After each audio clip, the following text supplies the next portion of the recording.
চলুন আজ বানাবো পটল পোস্ত। এর জন্য পটলগুলোকে অল্প খোসা রেখে দুদিক চিড়ে ছাড়িয়ে নিয়েছি। এরপর একটু নুন আর হলুদ দিয়ে ভালোভাবে ভেজে এটা তুলে নিলাম। এবার ওই তেলের মধ্যেই কালো জিরে, শুকনো লঙ্কা ফোড়ন দিয়ে বাটা পোস্ত আর 2-3টে কাঁচা লঙ্কা দিয়ে দিলাম।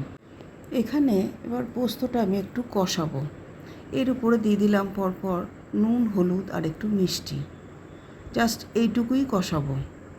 এরপর দিয়ে দিচ্ছি একটু পোস্ত ধোয়া জল। আবারও একটু নাড়াচাড়া করে সামান্য একটু জল দিয়ে দিয়েছিলাম, সেটা দেখানো হয়নি। এবার ভেজে রাখা পটলগুলো এর মধ্যে দিয়ে একটা ঢাকনা দিয়ে ঢেকে দেবো। মিনিট 5-7 পর দেখুন জলটাও শুকিয়ে গা মাখা মাখা হয়ে গেছে, পটলও খুব সুন্দরভাবে সিদ্ধ হয়ে গেছে।